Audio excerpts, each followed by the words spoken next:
देखिए, जब विपक्ष करीब करीब पूरा विपक्ष देश का और विपक्ष के नेता राहुल गांधी ने तथ्यों के साथ चुनाव प्रक्रिया को लेकर अगर बात पब्लिक डोमेन में रखी है, तो कम से कम इतना तो ज़रूर बनता है कि इलेक्शन कमीशन जो बात वो कह रहे हैं उसको इन्वेस्टिगेट करे और उस पर जनता के सामने अपना पक्ष रखे।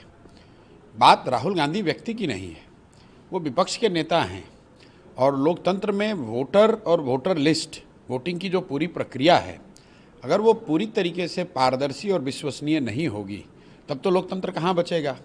तो अगर उस पर विपक्ष के नेता ने कोई बात कही है, और मैं ये बात बहुत पहले से कह रहा हूँ, जब राहुल गांधी ने महाराष्ट्र चुनाव के बाद एक आर्टिकल के जरिए इन बातों को रखा है, तब से मैं कह रहा हूँ कि आप राहुल गांधी के समर्थक हों या विरोधी, लेकिन अगर राहुल गांधी ने चुनाव प्रक्रिया को लेकर वोटर लिस्ट को लेकर जो बातें रखी हैं पब्लिक डोमेन में, इलेक्शन कमीशन को उस पर जवाब देना चाहिए। इलेक्शन कमीशन को मेरी अपनी अपेक्षा ये थी कि इलेक्शन कमीशन ये कहेगा कि ये मुद्दे इन्होंने उठाए हैं, इसकी हम लोग जांच करेंगे और उस पर जवाब देंगे, बजाय इसके कि आप उसको जांच करें, उस पर अपना पक्ष रखें। ये कहना कि ओथ के अंदर दीजिए, वो कीजिए, तो it's like brushing aside.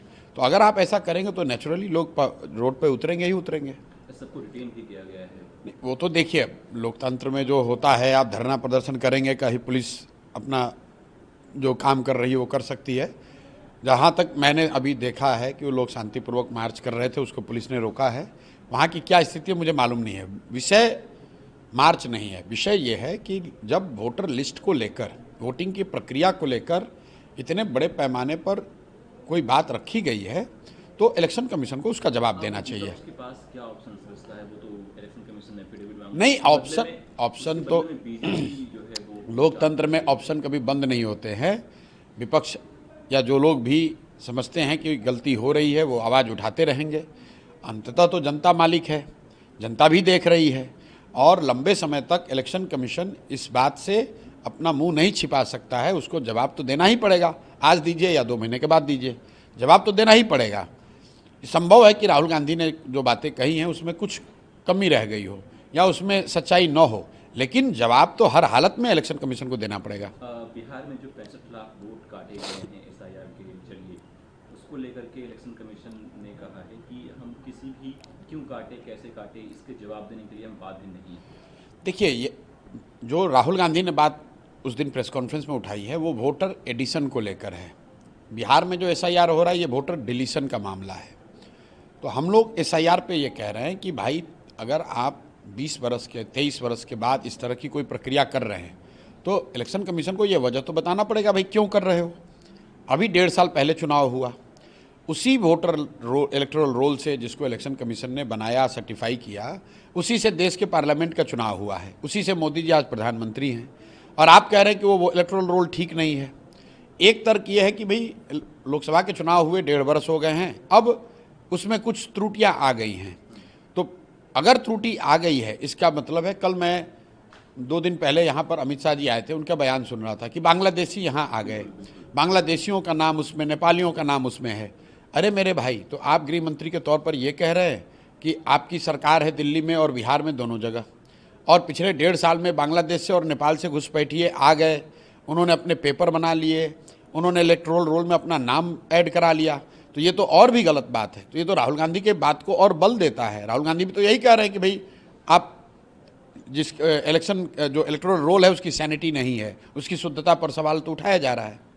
2 epic number निकल रहे हैं, चाहे वो तेजस्वी यादव हो। देखिए, ये 2 एपिक नंबर जो है, इसको बहुत ज़्यादा जो मुद्दा बनाया जा रहा है, ये सामान्यतः प्रक्रिया क्या है कि आप एक जगह आपने रजिस्टर किया, आप दूसरे जगह गए, वहाँ भी बना लिया, कई बार अलग एपिक नंबर जारी हो जाता है। इसमें जो पूरा जो इलेक्टोरल रोल बनाने, रिवाइज करने, अपडेट करने का प्रोसेस है, उसमें सुधार की ज़रूरत है।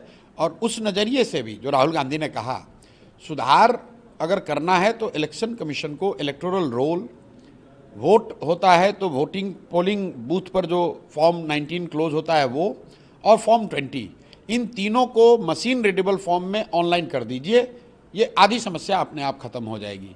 Let's be transparent.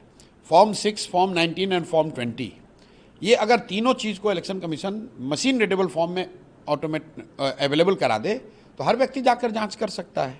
तो इस तरह के डुप्लीकेट नाम, एडिशन डिलीशन का मामला, कितने पोल हुए, कितने काउंट हुए, वो सारा मामला अपने आप खत्म हो जाएगा।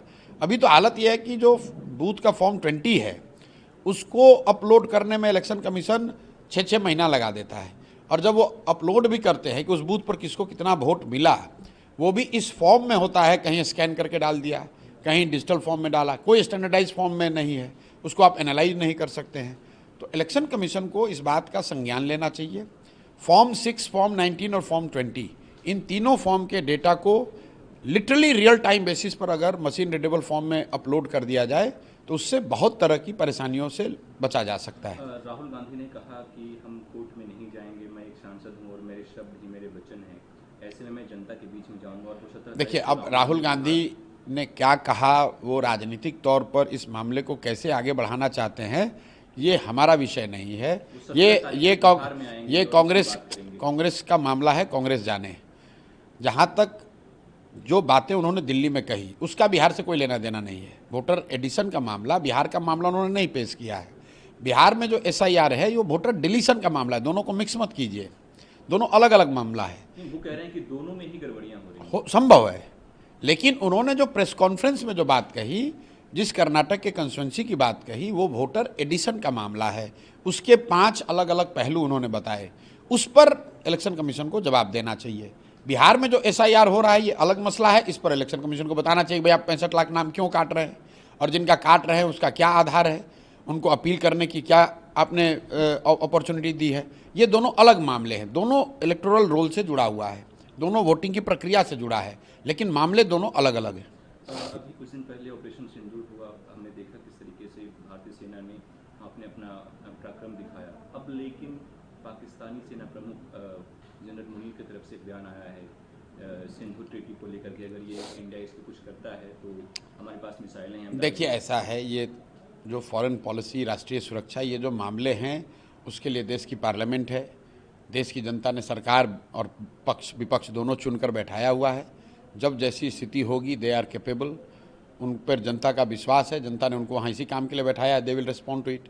अब ऑपरेशन सिंदूर हो गया, जो सफलता मिलनी थी वो मिल गई। अब उसी मामले को रोज़ रोज़ घुमाते रहने का कोई फ़ायदा नहीं है, और ख़ास करके बिहार में जहाँ पर चुनाव है, बिहार में विधानसभा का चुनाव है, ये भारत पाकिस्तान का मुकाबला नहीं हो रहा है, बिहार में विधानसभा का चुनाव है।